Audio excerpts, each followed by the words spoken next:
Hello friends, Neha એજ્યુકેટરમાં આપનું સ્વાગત છે। આજે હું તમારા માટે લઈને આવી છું 16 અને 17 જાન્યુઆરી 2025 ના મહત્વના કરંટ અફેર્સના પોઈન્ટ, જે તમારી આવનારી પરીક્ષામાં તમને ખૂબ ઉપયોગી થશે અને એકદમ short sweet to the point તમને માહિતી મળશે।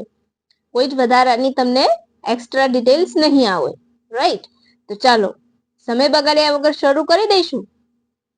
આજનો પ્રથમ ક્વેશ્ચન છે આપણો, અમિત શાહ દ્વારા રાજ્યવ્યાપી માર્ગ અને સલામતી કેમ્પેઇન ની શરૂઆત ક્યાં કરવામાં આવી? રાજ્યવ્યાપી, રાઈટ? રાજ્યવ્યાપી એટલે ગુજરાતમાં। Option A Ahmedabad, option B Gandhinagar, option C Surat, option D Vadnagar. બોલો, તમને ખબર છે? તમને ખબર હોય તો તમે કમેન્ટ બોક્સમાં કમેન્ટ કરી શકો છો આન્સર, અને પછી ચેક કરી લેજો। ચાલો, આપણો જવાબ અહીં આવશે, ઓપ્શન ડી વડનગર, રાઈટ। એની થીમ શું હતી? તો એની થીમ છે પ્રભાત થીમ સાથે તે શરૂ કરવામાં આવ્યું છે। અમિત શાહ ગૃહમંત્રી અને સહકાર મંત્રાલય સંભાળે છે, રાઈટ? અને આ કેમ્પેઇન 45 દિવસ સુધી ચાલશે। હવે આપણે નેક્સ્ટ ક્વેશ્ચન તરફ આગળ વધીશું। નેશનલ સ્ટાર્ટઅપ ડે ક્યારે ઉજવવામાં આવે છે? Option A 15 January, option B 16 September, option C 10 January, option D 16 જાન્યુઆરી।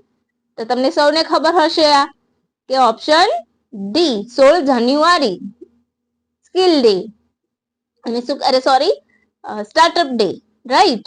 9 વર્ષ પૂરા થયા છે। તમે 9 વર્ષ પૂરા કરો, ધેટ મીન્સ એ ક્યારે ચાલુ થયું હશે કે 2015 થી, ક્લિયર? એટલે કે 10મું સંસ્કરણ અને 9 વર્ષ પૂર્ણ। પિયુષ ગોયલ દ્વારા આજ દિવસે પ્રભાવ ફેક્ટબુક લોન્ચ કરવામાં આવી છે। તો તમને પ્રભાવનું ફૂલ ફોર્મ પૂછે તો પ્રભાવનું ફૂલ ફોર્મ શું હશે? Powering a resilient and agile Bharat for the advancement of a visionary startup, એનું પૂરું નામ છે। જેમાં શું છે તો 2016 થી લઈને 24 સુધીના સ્ટાર્ટઅપ વિશેની બધી જ માર્ગદર્શિકા આપેલી છે। હવે નેક્સ્ટ ક્વેશ્ચન તરફ આગળ વધીએ। વડાપ્રધાન દ્વારા ભારત મોબાલિટી એક્સપોનું ઉદ્ઘાટન ક્યાં કરવામાં આવ્યું?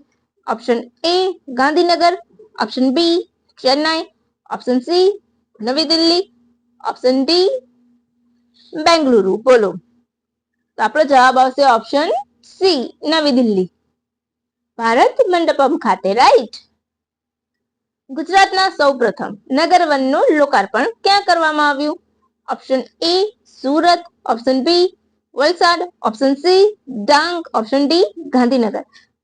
હા ફ્રેન્ડ્સ, હું તમને એમ કહીશ, જ્યાં વન લાઇનર ની જરૂર હશે ને ત્યાં વન લાઇનર જ આપીશ। એમાં હું એક્સ્ટ્રા બધી ડિટેલનો ખડકલો નહીં કરું બિનજરૂરી, જે કદી પૂછાતું જ નથી હોતું। પણ ફક્ત ને ફક્ત વિડીયોને લાંબો બનાવવા માટે હું એવી કોઈ જ એક્સ્ટ્રા ડિટેલ્સ નહીં નાખું, રાઈટ? તમને જે વન લાઇનર હશે વન લાઇનર જ આપીશ। બોલો, હવે તમને આ ક્વેશ્ચનનો જવાબ ખબર છે? મેં બધા જ ઓપ્શન કેવા ડિફિકલ્ટ મૂક્યા છે કે જ્યાં નગરવન બની શકે તેવી શક્યતાઓ હોય છે। બોલો, તો આપણો જવાબ અહીં આવશે ઓપ્શન એ સુરત, રાઈટ? સુરતમાં ક્યાં? તો ડુમસ ફોરેસ્ટની કોલોનીના સુલતાનાબાદમાં કરવામાં આવ્યું છે। ઉદ્ઘાટન કોણે કર્યું? તો વન અને પર્યાવરણ રાજ્યમંત્રી મુકેશભાઈ પટેલના હસ્તે તેનું ઉદ્ઘાટન કરવામાં આવ્યું છે। એ સિવાય તમને ખબર છે વન કવચ પણ શરૂ કરવામાં આવ્યું છે। એ વન કવચ શેના માટે છે? તો સિંહણ નર્સરી ખાતે કરવામાં આવ્યું છે। આંબલિયા પાર્ક, ખબર છે ને આંબલિયા પાર્ક ક્યાં છે સિંહો માટેનું? તો વન કવચ ત્યાં શરૂ કરવામાં આવ્યું છે। હવે નેક્સ્ટ ક્વેશ્ચન તરફ આગળ વધી જઈશું, જે બહુ મોસ્ટ આઈએમપી કહી શકો, 7 સ્ટાર, 5 સ્ટાર, 3 સ્ટાર, પણ આ એક્ઝામમાં તમારો આ ક્વેશ્ચન આવશે જ, એટલો ઇમ્પોર્ટન્ટ ક્વેશ્ચન છે। અને જીપીએસસી માં આ વિધાન વાક્યમાં તમને પૂછી શકવાની પૂરેપૂરી સંભાવના છે। ભારતમાં પ્રથમ આર્કિયોલોજીકલ એક્સપિરિયન્સ મ્યુઝિયમનું ઉદ્ઘાટન ક્યાં કરવામાં આવ્યું? Option A Navi Delhi, option B Kolkata, option C Jaipur, option D Vadnagar. બોલો, તો યસ, ઓપ્શન ડી વડનગર। આ મ્યુઝિયમ કેટલા 12,500 ચોરસ કિલોમીટરમાં ફેલાયેલું છે। 4 માળનું બિલ્ડિંગ બનશે। કેટલા? 4 માળનું બિલ્ડિંગ બનશે। ઉદ્ઘાટન કોણે કર્યું? વન્સ અગેન ગૃહ અને સહકાર મંત્રી અમિત શાહ દ્વારા। તમને ખબર છે એ સિવાય અહીંયા પ્રેરણા સંકુલ બનશે, જેમાં આપણા અત્યારના હાલના વડાપ્રધાન ભણ્યા હતા, બરાબર. તો એ પ્રેરણા સંકુલનું ઉદ્ઘાટન પણ થશે. એ શું છે પ્રેરણા સંકુલ? તો વડનગરની ઐતિહાસિક પ્રાથમિક શાળા છે. ક્લિયર?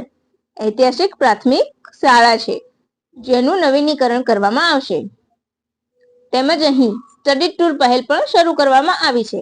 એ સ્ટડી ટૂરમાં 1 સપ્તાહનો સમયગાળો રહેશે. એ સિવાય અહીંયા રમત ગમત સંકુલ પણ શરૂ કરવામાં આવ્યું છે. રાઈટ? તો ક્લિયર થઈ ગયું. વડનગરમાં બે વસ્તુ અત્યારે હાલ કઈ કઈ યાદ છે ને? તો વડનગરમાં સૌથી પહેલા તો કઈ પહેલ? માર્ગ અકસ્માત કેમ્પેઇન, રાઈટ, રાજ્યવ્યાપી.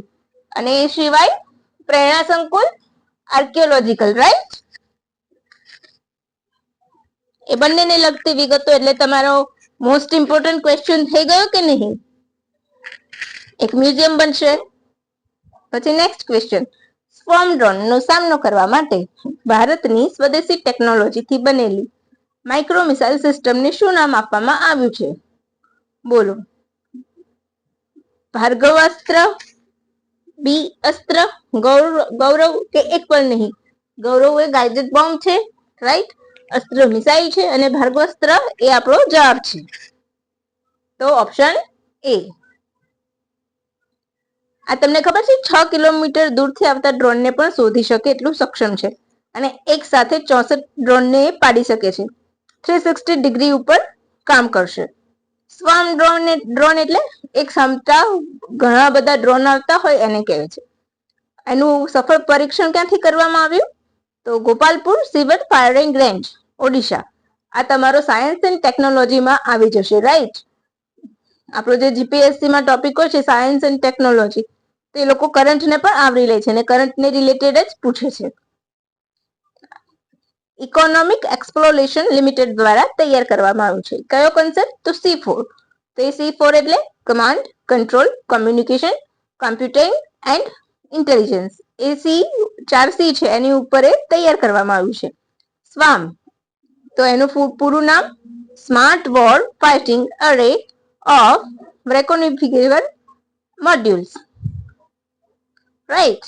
હવે નેક્સ્ટ ક્વેશ્ચન, ભારતની 6ઠ્ઠી ખગોળીય વેધશાળા કયા રાજ્યમાં બની? Option A Meghalaya, option B Paschim Bangal, option C Ladakh, option D Pune.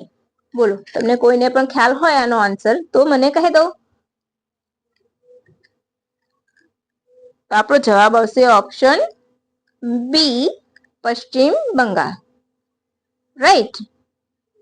શું આવશે આપણો જવાબ? પશ્ચિમ બંગાળ.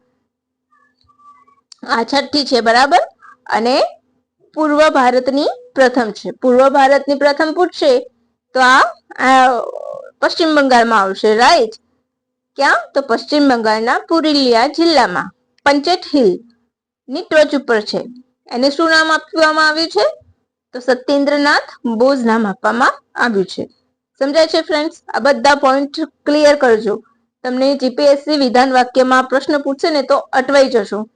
એટલે હું જે કહું છું એની ઉપર તમે ધ્યાનથી સાંભળજો, રાઈટ. અને આની પીડીએફ પણ તમને ડિસ્ક્રિપ્શન બોક્સમાં હું લિંક શેર કરી દઈશ. એ સિવાય મારી ટ્વિટર આઈડી પણ હું તમને નીચે આપી દઈશ, તો તમે ત્યાં જઈને મને ફોલો કરી શકો છો. ત્યાં હું ગવર્મેન્ટ એક્ઝામ, જે ગવર્મેન્ટ સાઇટ પૂછે છે આપણી મંત્રાલય, સરકારી મંત્રાલયો, એમની ક્વિઝ મૂકતા હોય છે, તો હું એ ક્વિઝ પણ ત્યાં મૂકતી રહીશ, રાઈટ. અને હા, તમને ખબર છે બંધારણના જે બધા ભાગ છે એમાં કયા ભાગમાં કયું ચિત્રાંકન છે, કોનું છે, એનું પણ હું એક મસ્ત મજાનો લેક્ચર લઈને આવીશ વિડીયો, તો તમને એ પણ ખૂબ મજા આવશે. તો એને પણ તમે જોવાનું ચૂકતા નહીં, પરંતુ એના માટે તમારે મારી ચેનલને સબસ્ક્રાઇબ કરવી પડશે, જેથી તમને એની માહિતી મળે. તો પ્લીઝ ફ્રેન્ડ્સ, એક લાઈક, શેર અને સબસ્ક્રાઇબ જરૂરથી કરજો, જેથી આ માહિતી બીજા લોકોની સાથે પણ પહોંચી શકે જે આવી એક્ઝામની તૈયારી કરતા હોય. અને હું માનું છું, મને ખબર પણ છે કે બહુ બધી એજ્યુકેશનલ ચેનલ છે, પરંતુ તમને હું એ પણ કહીશ કે એમાં બિનજરૂરી માહિતીનો ખડકલો પણ બહુ બધો હોય છે. જેટલું ફેમસ હોય છે ને એટલી બિનજરૂરી માહિતી પણ અંદર ખડકલો કરે છે, ફક્ત ને ફક્ત લેક્ચરને, વિડીયોને લોંગ કરવા. તો હું તમને એવું કોઈ જ લોંગ વિડીયો નહીં બનાવું. મારા વિડીયોને શોર્ટ એન્ડ સ્વીટ અને એકદમ ટુ ધ પોઈન્ટ આપીશ તમને. તો હા, આપણે ક્યાં હતા? ભારતની છઠ્ઠી ખગોળીય વેધશાળા. તો આ છઠ્ઠી છે તો પહેલા 5 બનેલી જ હશે. કઈ હશે? આ પૂર્વ ભારતની પ્રથમ કહી શકો છો. સત્યેન્દ્રનાથ બોઝ એમનું નામ આપવામાં આવ્યું છે. 86 રેખાંશ પૂર્વ રેખાંશ ઉપર બનેલી છે. તો હવે આપણે બીજી 5 જોઈ લઈશું. અહીંયા નંબરિંગમાં ભૂલ થયેલી છે, બરાબર. ઉત્તરાખંડમાં નૈનીતાલમાં છે, રાજસ્થાનમાં આબુમાં છે, મહારાષ્ટ્રમાં પુણે ગિરબાની હિલ્સ પર, તમિલનાડુમાં કવલુર પર અને લદ્દાખ. 2012 થી આ વેધશાળા પ્રોજેક્ટ શરૂ કરવામાં આવ્યો છે. તો મજા આવી ગઈ ને ફ્રેન્ડ્સ? કેટલી ટુ ધ પોઈન્ટ અને મસ્ત મજાની માહિતી છે. પ્લીઝ ફ્રેન્ડ્સ એક વખત શેર જરૂરથી કરજો. અને તમે પૂરો વિડીયો જોશો ને તો જ તમને કન્ટેન્ટ ખબર પડશે. તમે ઉપરથી ફાસ્ટ જોશો ને તો તમને કદી આઈડિયા પણ નહીં આવે કે હા કન્ટેન્ટ સારો છે. તો પ્લીઝ એક રિક્વેસ્ટ છે મારી. હવે નેક્સ્ટ ક્વેશ્ચન તરફ આગળ વધી જઈશું. સાંત્વનના કેન્દ્રની પહેલ કયા રાજ્યની પોલીસ દ્વારા શરૂ કરવામાં આવી છે? Option A Uttarakhand, option B Uttar Pradesh, option C Gujarat, option D Kerala. કોઈને ખ્યાલ છે? અને આ બધો જ ડેટા છે ને હું એક ગવર્મેન્ટ ઓફિશિયલ સાઇટ હોય છે એની ઉપરથી જ લઉં છું. એ પીઆઈબી હોય, ગુજરાત ઇન્ફોર્મેશન હોય, મિનિસ્ટ્રી ઓફ કલ્ચર, સંસદ, એ બધું જ ટ્વિટર પર હું ફોલો કરું છું પોતે. અને ફોલો કરીને ત્યાંથી જ તમને માહિતી લઈને હું આપું છું. એટલે મારી માહિતી પણ એકદમ ઓથેન્ટિક છે, કે એ ખોટી હોવાની શક્યતા જ નથી. ઈસરો, તો ઈસરોને પણ હું ફોલો કરું છું, રાઈટ. અને તમે પોતે પણ ફોલો કરતા રહેશો ને તો તમને પણ મજા આવશે, નવી નવી માહિતી તમને મળતી રહેશે. અચ્છા, તો આપણો જવાબ શું આવશે? સાંત્વનના કેન્દ્ર ગુજરાતની પોલીસ દ્વારા શરૂ કરવામાં આવ્યું છે. તમને એમાં શું મળશે? તો દરેક પોલીસ સ્ટેશનમાં woman helpline, child welfare police officer, 181 Abhayam અને PSBSS એટલે કે police station base support center, એની સુવિધા મળશે, રાઈટ. આ પછી આનો હેતુ શું છે? તો પોલીસ અને નાગરિકો વચ્ચેની અંતર ઘટાડવાનો છે. ક્લિયર? હવે રાષ્ટ્રીય હળદર, તમને ખબર છે આ નવું જ બન્યું છે. રાષ્ટ્રીય હળદર બોર્ડનું મુખ્યાલય ક્યાં બનશે? એટલે કે એનું મુખ્ય મથક, તમને ખબર છે હળદરને શું કહેવાય છે? ગોલ્ડન સ્પાઇસ કહેવાય છે, રાઈટ. હળદર, આ કદાચ ક્વેશ્ચન ઘણી વખત વન લાઇનરમાં પૂછાય છે, તો તમે નોટ કરી લેજો કે હળદરને ગોલ્ડન સ્પાઇસ પણ કહેવાય છે. તો option A Nizamabad, option B Maharashtra, option C Telangana, option D Meghalaya. બોલો. તો અહીંયા આપણો જવાબ આવશે ઓપ્શન એ નિઝામાબાદ, રાઈટ. હવે નેક્સ્ટ ક્વેશ્ચન, એનું ઉદ્ઘાટન કોણે કર્યું? તો ઉદ્ઘાટન વાણિજ્ય મંત્રી પિયુષ ગોયલ દ્વારા કરવામાં આવ્યું. તમને ખબર છે ભારત હળદરનો સૌથી મોટો ઉત્પાદક છે, ઉપભોક્તા છે અને નિકાસ કરનાર. એ બધામાં જ ભારત અવ્વલ છે, હે ને. એના પ્રથમ અધ્યક્ષ કોણ બનશે? તો શ્રી પલ્લે ગંગા રેડ્ડી. ક્લિયર? હળદરમાં સૌથી વધારે હળદર કયા રાજ્યમાં ઉગે છે? તો મેં ક્રમ જ આપ્યો છે નિઝામાબાદ પછી. મહારાષ્ટ્ર, તેલંગાણા અને મેઘાલય. પહેલું મહારાષ્ટ્ર છે, બીજું તેલંગાણા છે અને ત્રીજું મેઘાલય છે. તો તમને, અને એ ત્રણને હળદર ઉગાડતા રાજ્યો મોખરે છે. એ સિવાય તમને ખબર છે આ ત્રણેય રાજ્યોનો આ બોર્ડમાં પણ સમાવેશ કરવામાં આવ્યો છે. આ જે બોર્ડ બન્યું છે એમાં આ 3 રાજ્યોનો પણ સમાવેશ છે. હવે લાસ્ટ ક્વેશ્ચન. આમાં ક્વેશ્ચન નહીં પણ ઓપ્શન લખવામાં ભૂલ થઈ ગઈ છે, રાઈટ. ચલો, આયુષ્યમાન ભારત પ્રધાનમંત્રી જન આરોગ્ય યોજના લાગુ કરનાર 34મું રાજ્ય કયું છે? રાઈટ. ભારતના રાજ્ય તો કે ઓછા છે ને 34મું.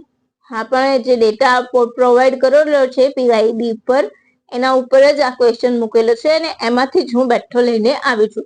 મેં એમાં કોઈ જ સુધારા મારી રીતે નથી કર્યા, રાઈટ ફ્રેન્ડ્સ. તો પ્લીઝ એક વખત તમે ત્યાં જઈને પણ તમે પીઆઈબી ફોલો કરશો ને તો તમને ખૂબ મજા આવશે. પ્રથમ ઓપ્શન છે આસામ છે, બરાબર. બીજો ઝારખંડ, ત્રીજું ઓડિશા, સી ઓડિશા અને ડી તમિલનાડુ. બોલો. તો આપણો જવાબ આવશે અહીંયા ઓડિશા. શું આવશે? ઓડિશા, રાઈટ. અને સૌપ્રથમ કોણ હતું? તો રાંચી ઝારખંડ થી શરૂ થયું હતું. તો મજા આવી ને ફ્રેન્ડ્સ? કેવું લાગ્યું? ગમ્યું હોય તો પ્લીઝ એક વખત ફરીથી લાઈક શેર સબસ્ક્રાઈબ જરૂરથી કરજો. અને હા, તમારા બીજા ફ્રેન્ડ્સને મોકલશો ને તો એમને પણ ગમશે. એક રિક્વેસ્ટ કરું છું, કાઇન્ડલી રિક્વેસ્ટ છે, તમે જો મને સપોર્ટ કરશો ને તો મને પણ મજા આવશે નવા નવા લઈને બનાવવાની. અને હા, હું કોન્સ્ટિટ્યુશન માટેની જે 12 એના જે ભાગ છે બધા, એના માટે જે ચિત્રાંકન છે, કયા ભાગ પર કયું ચિત્ર આપવામાં આવ્યું છે, એનું પણ હું મસ્ત મજાનો વિડીયો લઈને આવીશ, જે તમને ખૂબ મજા આવશે.